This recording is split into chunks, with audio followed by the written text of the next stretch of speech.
आइए हम लोग चलते हैं और आईडीयू को खोल कर देखते हैं कि आईडीयू के अंदर क्या क्या पार्ट्स होते हैं। तो सबसे पहले मैं आपको यह बताना चाहूंगा कि इस आईडीयू में जो पैनल लगा हुआ है इसमें बहुत सारे लॉक्स होते हैं और इस लॉक्स को हम लोगों को सावधानी से खोलना होता है। अगर यह लॉक कोई भी टूट गया तो इसके फिटिंग में प्रॉब्लम हो सकता है। इसके पैनल को खोलने के लिए यहाँ पे आपको स्क्रू दिया हुआ रहता है, इसके ऊपर में भी स्क्रू होता है जो कि हम लोगों को सावधानी से खोलना होता है।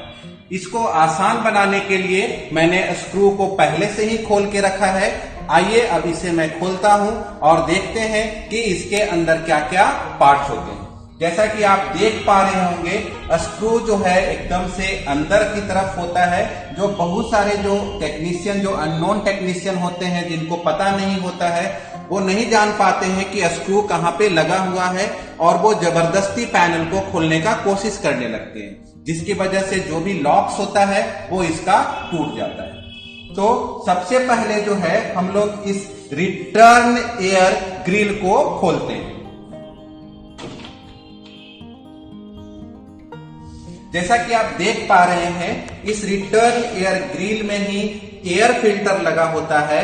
जैसे ही कमरे का जो हवा इसके अंदर जाता है, जब इधर से प्रवेश करता है, तो इसके पीछे जो लगा एयर फिल्टर है, यह एयर फिल्टर वो सारी गंदगी को अपने अंदर सोख लेता है, अपने अंदर ले लेता है और फ्रेश एयर को इस ब्लोअर के जरिए डक्ट होते हुए और वो इस इवापोरेटर कॉइल के पास पहुंचाता है। अभी हम इसको भी खोल के देखेंगे कि इवापोरेटर कॉइल कहां पे लगा होता है और उसके पास क्या क्या पार्ट्स होते हैं। इसको खोलने के लिए सबसे पहले मैं बोलना चाहूंगा कि इसके साइड में, इधर लेफ्ट साइड में भी और राइट साइड में भी लॉक्स लगे होते हैं। इस लॉक्स को खोलने के लिए सबसे पहले हमें इस सप्लाई एयर ग्रिल को ऊपर की ओर करना पड़ता है और फिर सामने से हमें इसे खींचना पड़ता है। जैसे ही हम सामने से खींचते हैं, यह आपका सप्लाई एयर ग्रिल खुल जाता है। जैसा कि आप देख पा रहे होंगे, यहाँ पे देखें हम तो आपका इवापोरेटर कॉइल होता है। इस इवापोरेटर कॉइल के पास भी एक कवर लगा होता है जो कि इवापोरेटर कॉइल को प्रोटेक्ट करता है। जैसा कि आप देख पा रहे हैं, हमने पूरी तरह से टावर एसी के आईडीयू को खोल रखा है और हम लोग अब जानेंगे कि इसके क्या क्या मैकेनिकल पार्ट्स होते हैं और क्या क्या इलेक्ट्रिकल पार्ट्स होते हैं। जैसा कि हमने बताया था, यहाँ पे एक फैन मोटर है जिसको हम लोग ब्लोअर बोलते हैं। यह कमरे के गर्म हवा को खींचता है और इस डक्ट के द्वारा यह जो है इवापोरेटर तक उस गर्म हवा को लाता है।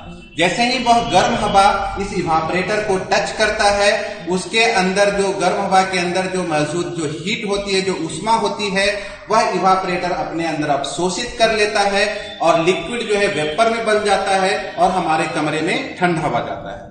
तो यह इवापोरेटर जो है वो हमारा मैकेनिकल पार्ट्स हो गया। जैसा कि आप यहाँ पे देख पा रहे होंगे, डिस्ट्रीब्यूटर है और हेडर भी लगा हुआ है। तो यह हमारे मैकेनिकल पार्ट्स थे आपके आईडीयू ऑफ टावर एसी। अब हम लोग इसके इलेक्ट्रिकल पार्ट्स के बारे में जानते हैं। जैसा कि मैंने पहले ही बताया था आपको कि यहाँ पे एक कंट्रोल पैनल होता है जिसकी मदद से हम एसी को चालू या बंद कर सकते हैं, मोड का सेटिंग कर सकते हैं, टेम्परेचर को ज्यादा या कम कर सकते हैं। यह कंट्रोल पैनल जो है, यह कंट्रोल पैनल हमारे पीसीबी के द्वारा कंट्रोल किया जाता है। इस पीसीबी में डीसी सप्लाई चाहिए, इसलिए यहाँ पे एक ट्रांसफार्मर लगाया गया है जो कि एसी को डीसी में कन्वर्ट करके पीसीबी के लिए सप्लाई देता है। यहाँ पे एक कैपेसिटर भी है जो आप देख पा रहे होंगे, यह फैन कैपेसिटर है। यहाँ पे एक कनेक्टर है जो आउटडोर से आ रहे लाइन को यहाँ पे इंडोर के साथ कनेक्ट करता है। यहाँ पे रूम सेंसर भी लगा हुआ है जो कमरे के टेम्परेचर को सेंस करके यह बतलाता है कि हमारा कमरे का टेम्परेचर सेटेड टेम्परेचर तक आ गया है और यह कंप्रेसर को चालू या बंद करने का कार्य करता है। तो जैसा कि हम लोगों ने देखा कि यह IDU का मैकेनिकल और इलेक्ट्रिकल पार्ट्स है। अब हम लोग चलते हैं आउटडोर में और आउटडोर के खोल करके उसको देखेंगे कि उसमें क्या क्या इलेक्ट्रिकल और मैकेनिकल पार्ट्स होते हैं।